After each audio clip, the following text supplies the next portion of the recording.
Welcome to Invest Ed. Welcome sa InvestEd. So yung company na re-reviewin natin ay ang company GSMI, no? So titignan natin dito, i-confirm natin dito, no, pwede na tayo mag-invest sa kanya. So dito tatalakayin natin, no, kung ano yung strategy na gagawin natin. And also, no, titignan natin dito kung ano yung strength and weaknesses ng company. And sa pag-a-analyze, pagre-review ng stocks, magkakaroon tayo ng idea at matibay na konklusyon at matibay na pundasyon sa pag-i-invest natin sa stock market. So kung ready na kayo, let's start and see you on the other side.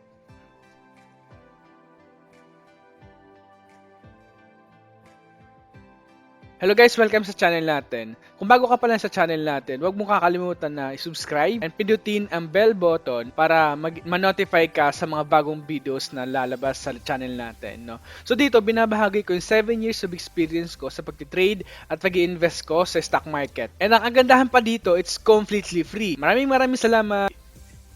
Manufactures and sells alcoholic beverages in the Philippines and internationally. The company provides gins, brandies, wines, and distilled spirits, as well as vodka and rum. It offers alcoholic beverages under the Ginebra San Miguel, GSM Blue flavors, Premier Light, Vino Culafu, Antonov, and Ijo Gold, and Don Enrique Mixquilla brands. The company also exports its products under the Tandina Gold Rum, Tandina Manila Rum, Mixed Gin, Mixed Rum, Mixed Vodka, Grand Matador Solera Gran Reserve A Brandy, Grand Matador Gold, and Anijo Dark Rum 5 years brand names. It serves dealers, wholesalers, and retailers, off-premise outlets, such as supermarkets, grocery stores, stores, and convenience stores, and on-premise outlets comprising bars, restaurants, and hotels. The company was founded in 1834 and is headquartered in Mandaluyong City, the Philippines.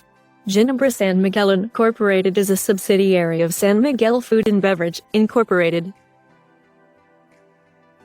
Welcome sa market performance ni GSMI or ni Ginebra San Miguel. Na nakikita natin dito, in 7 days return, meron siyang 7.2%. And comparing to the industries na kinabibilangan ni GSMI ay nasa 4.8% and yung market up by 6.2%. And comparing to the 1-year return ng company, no, nakikita natin dito na meron siyang 6.1% up, and comparing to the industries na kinabibilangan ni GSMI underperformed the Philippine industries or the beverage industry, which returned a 39.1% over the past year. And comparing to the market, no, the company or GSMI exceeds its Philippine industry, which returned a negative 14.2% over the past year. Okay, and comparing to the 3 years return na company, nakikita natin dito, GSMI nag-return ng 97.2% over 3 years time, while the industries na kinabibilangan niya nag-up also ng 97%, and the Philippine market down by 15.4%. And comparing to the 5 years return ng company, GSMI returned 315.3% over the past 5 years, and the industries na kinabibilangan niya up by 227.9% over the past year, while ang market ay nasa 3.9% lang, no? So nakikita natin dito yung market performance over the years ng company. Okay, and this is the price volatility ng company, no? Nakikita natin dito how volatile the company share price compared to the Philippine market and the industries, no, in the past 5 years. So, nakikita natin dito yung beta ng company ay nasa 0.39 lang, while the industries ay nasa 0.96 and the average market ay nasa 1, no? So nakikita natin dito na less volatile ang company compared sa industries and market. Okay, and this is the free cash flow ng company for the past 5 years. So nakikita natin dito na meron siyang 1.5 billion pesos free cash flow in 2015, and fast forward to 2019, merong free cash flow ang company na 1.9 billion free cash flow, no? Okay guys, no, kung viewers kayo ng ating channel, no, alam nyo na to kung anong ibig sabihin ng free cash flow and paano to ini-interpret at bakit mahalaga sa atin as an investor ang free cash flow. Okay? So bago ka pala sa channel natin, no, so tignan nyo sa ibang videos natin kung ano yung ibig sabihin ng free cash flow. Okay? Okay, and this is the free cash flow ng company naman in a quarterly basis. So nakikita natin dito, in third quarter of 2020 ng company ay nasa 5.1 billion free cash flow na ang company. And going to the second quarter of 2020 na meron lang 1.5 billion free cash flow ang company. And comparing to the same quarter ngayon, to the same quarter last year, nakikita natin na merong 2.7 billion free cash flow ang company and now nasa 5.1 billion free cash flow na ang company. Okay? Okay, and this is the earnings per share versus free cash flow per share ng company, no? So, nakikita natin dito, yung earnings per share ay nasa 5.5 earnings per share, while the free cash flow per share ay nasa 6.7 free cash flow per share. So nakikita natin na mas mataas yung free cash flow per share. It is a good sign, no, para sa mga investors ni GSMI. Now, ano bang ibig sabihin nito, no, ng mas malaki yung free cash flow per share? Ang ibig sabihin nun, there's a pile of cash meron ng company. So pag maraming pile of cash ang company, there is a tendency na pwede pa mag-improve ang company. So ito yung gusto nating makita, no? Kapag nag-a-analyze tayo ng stocks, mas malaki ang free cash flow per share. And kung nakikita natin dito yung free cash flow yield na company na nasa 14%, okay, so sinasabi lang sa atin dito ng free cash flow yield, it is a solid business and it is undervalued in terms of free cash flow yield alone. Okay, and this is the net profit margin ng company, nasa 7%. Okay, so sa moat analysis naman natin, no? So, yung moat analysis ay popularized by Warren Buffett, no? So, it refers to a business ability to maintain its competitive advantage over its competitor in order to protect its long-term profit and into a competing firms, no? So, ang gusto kasi natin makita dito, guys, ay 10% pataas yung kanilang earnings per share, cash from operating activities, net income, and book value per share, no? So, ang ratings natin sa kanya in terms of moat ay nasa 9. Pero kung titignan nyo, no, nakalagay ay NAM, no? Yung dalawa. Bakit? Kasi itong company to, tinatawag natin tong turnaround company. Bakit? Kung titignan nyo, in 2015, yung kanya earnings per share ay nasa negative 1.5 pesos earnings per share. And now, currently in 2019, nasa 5.5 pesos earnings per share na siya. So, there's significantly nag-grow ang company, no? And kung titignan din natin also yung kanyang net income, talaga nasa 385 million pesos. Negative pa, no? Yung kanya net income in 2015 and now in 2019, nasa 1.6 billion pesos net income na ang company. So, it is considered a turnaround company. So, yung ratings natin sa kanya in terms of moat ay nasa 9. Okay guys, no, kung bago ka pa lang sa channel natin, so itong screener natin, no, so ito ay ginagawa ko pa. So, yung iba nito, so hindi pa to tapos, no. So pag complete na dito yung mga stocks na nalagay natin, so ibibigay ko ito sa inyo na libre, guys, okay? So, antay-antayin niyo lang to. Kasi malaking tulong to sa inyo, promise ko.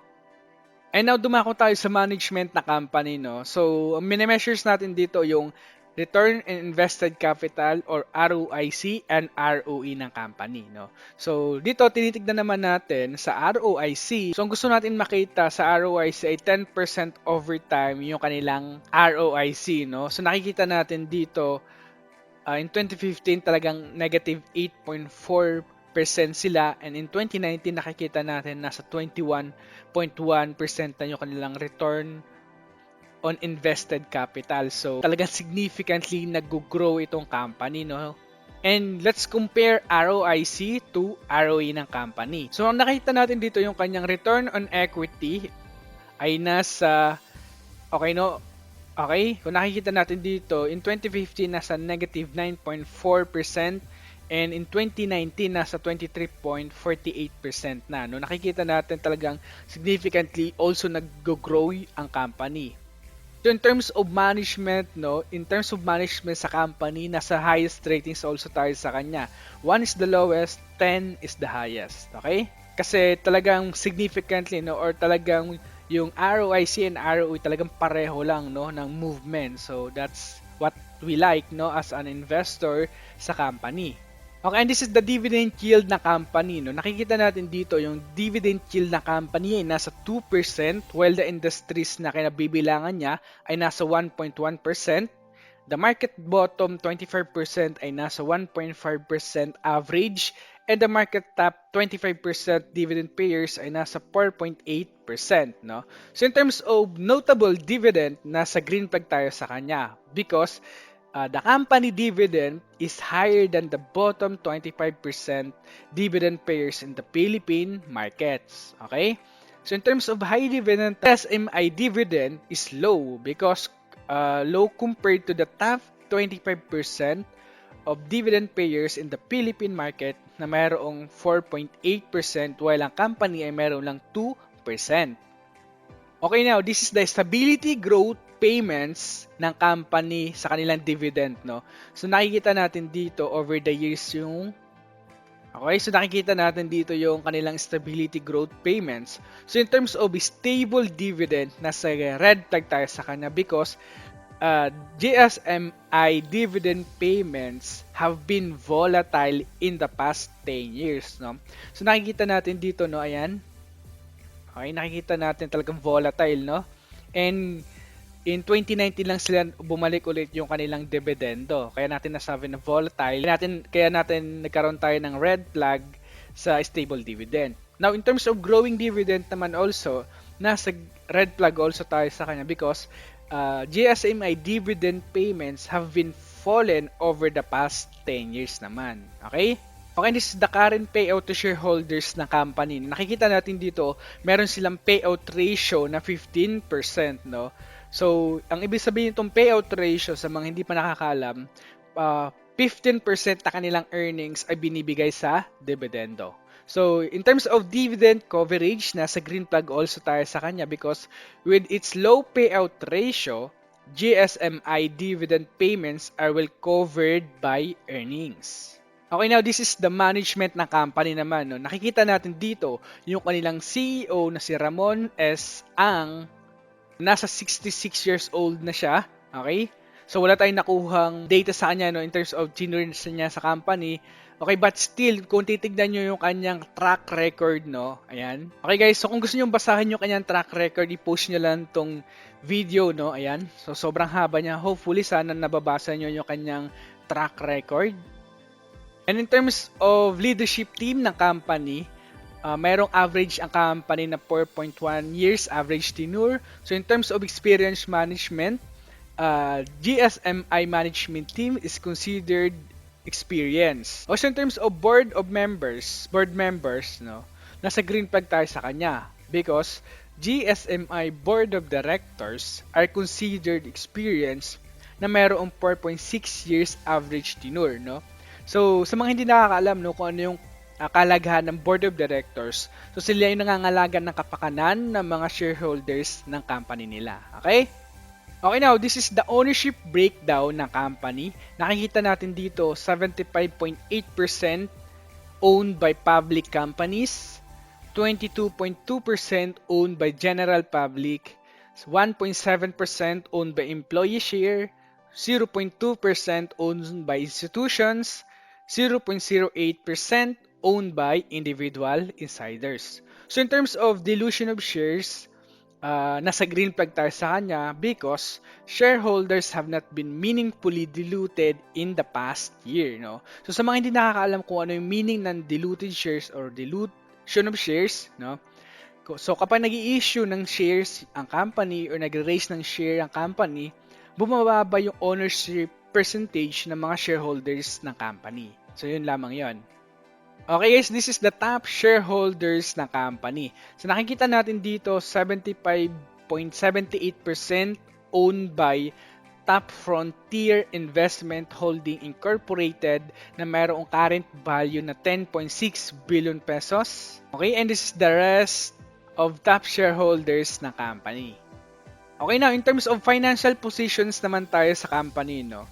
So, nakikita natin dito yung kanyang short-term assets ay nasa 10.68 billion pesos, while yung kanyang short-term liabilities ay nasa 6.76 billion pesos. So mayroon tayong current ratio na 1.6, no? So itong current ratio, no, kapag ang current ratio ay mas mataas sa 1, no, it is considered a good current ratio. So ibig sabihin wala silang liquidity problem in the next year. Okay, so yung meaning nitong short-term assets, sa mga hindi pa nakakaalam, yung short-term assets, ito yung assets na company na kaya nilang i-liquidate into cash within a year. While ito naman yung short-term liabilities, ito naman yung obligations na company within a year also. Okay? So in terms of long-term assets naman, meron silang 5.3 billion long-term assets and long-term liabilities na nasa 1.05 billion pesos, no? So yung long-term assets naman, ito naman yung kaya nilang i-liquidate into cash more than a year, and ito naman yung obligations na company more than a year also, no? Now, so in terms of short-term liabilities, nasa green flag tayo sa kanya because GSMI short-term assets exceed its short-term liabilities. Yun, nakikita natin, no?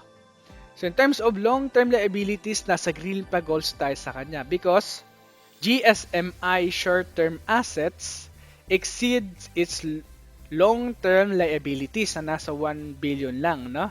So maganda tignan nyo na, okay, maganda tignan to, no, as a potential investor sa company.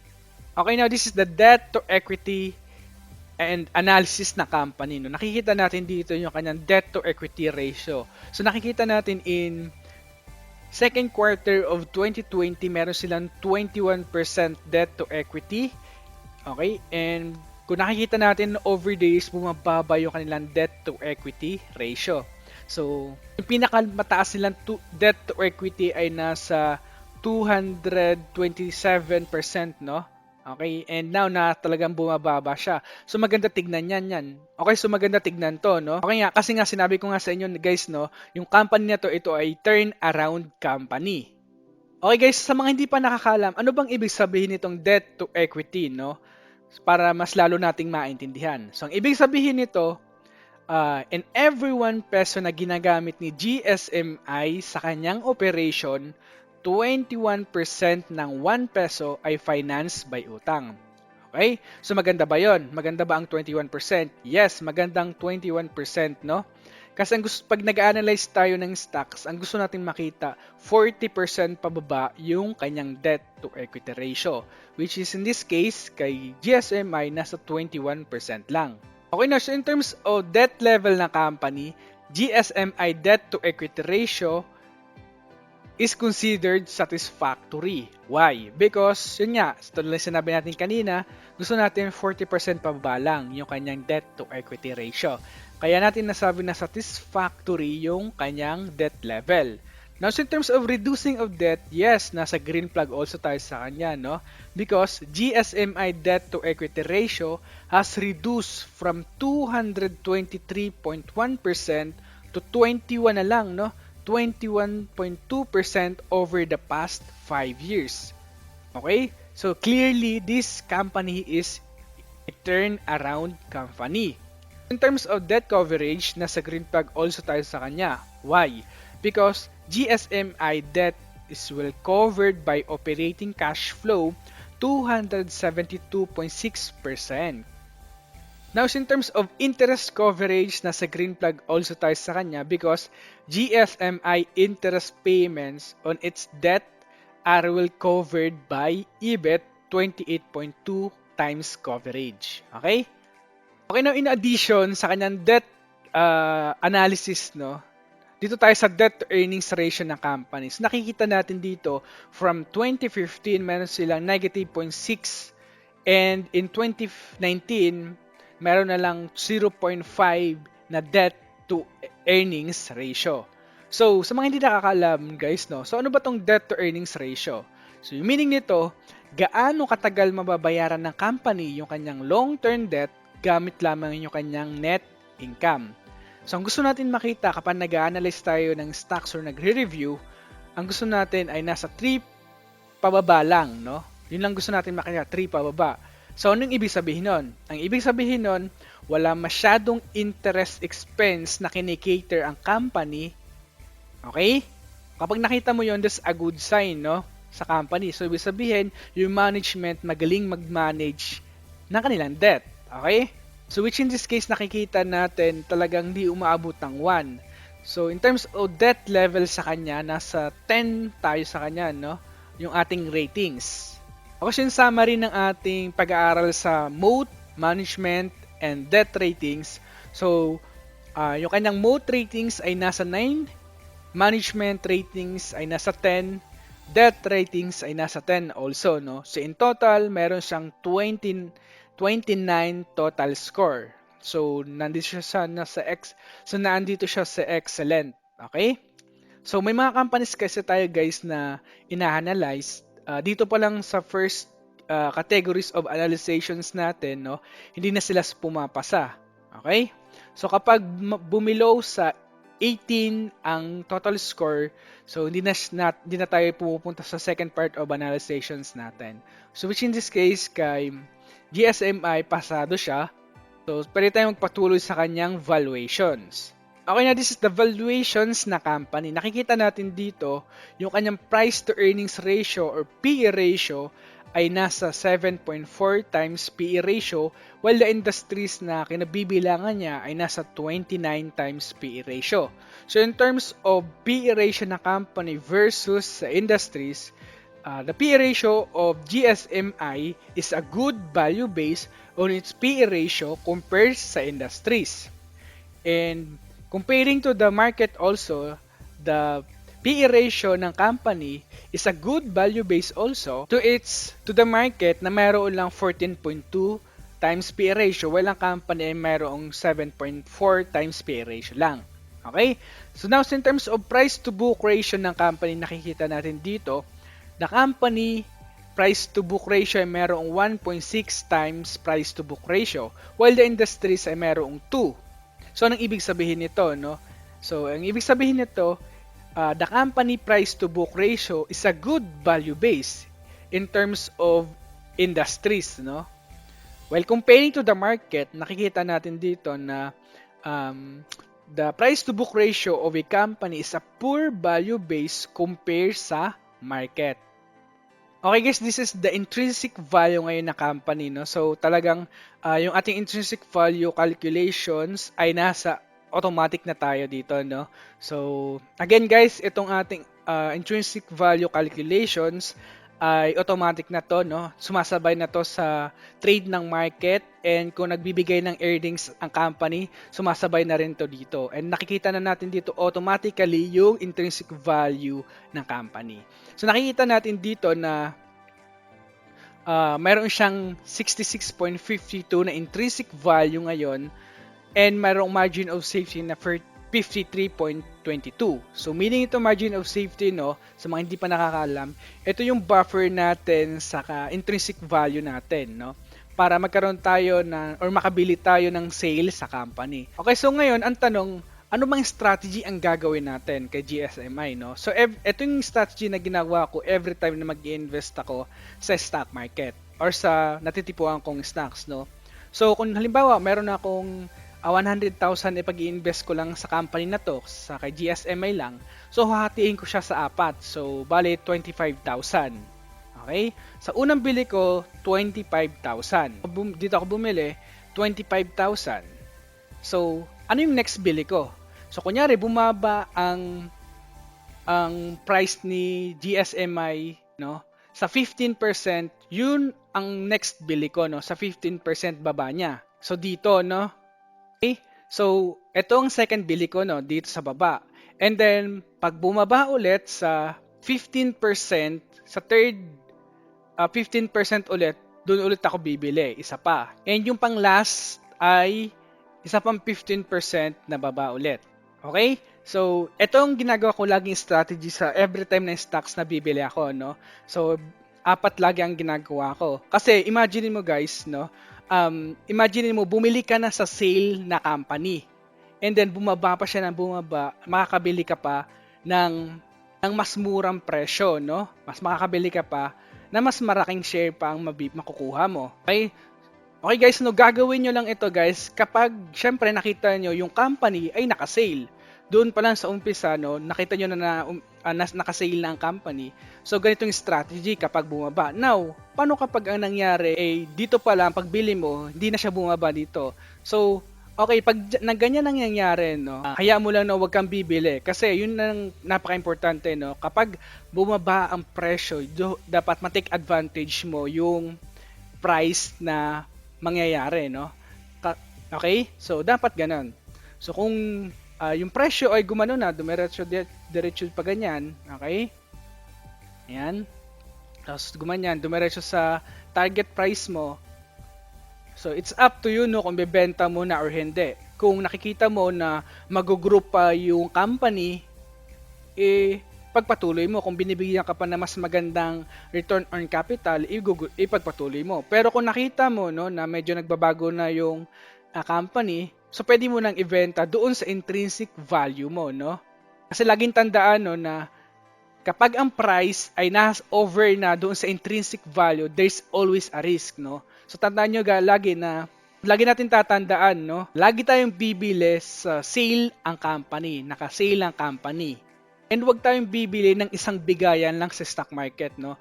Or isang bigayan lang sa ating natitipuhan mong stocks. Kunyari, yung 100,000 na yon, ilalagay mo lang ng isang bigayan dito. Wag ganon, no? So, dapat ganon ang ating strategy na hati-hatiin mo kasi para ma-take advantage mo yung pagbaba ng presyo ng isang stocks. So, ito yung strategy ko for almost 7 years na pag-invest ko sa stock market, no? So, dito ko siya binabahagi ko ito sa inyo, guys, ng libre as a way of giving back. Okay, now, so in summary ng ating pag-aaral sa kanya, yung moat natin sa kanya, excellent, management, excellent, debt, excellent, free cash flow niya ay nasa 1.9 billion, earnings per share versus free cash flow per share ay nasa green zone tayo sa kanya. Okay, in addition, yung ating nakitang risk sa kanya, no, unstable dividend track record. Yung nakita nating reward, trading at 36% below our estimate of its fair value, earnings grow by 28.5% over the past year, no? And nakikita naman natin dito, no, sa snowflakes analysis natin, yung pinaka best niya ay yung intrinsic value and financial health. Susundan ng past performance niya, no, yung track record niya, okay? And dividend and future growth, okay? Okay guys, so hanggang dito na lang guys yung ating pagre-review sa company, no? So sana may natutunan kayo sa video na to. So maraming salamat sa inyo guys sa suporta. And as always, invest wisely and see you on the other side.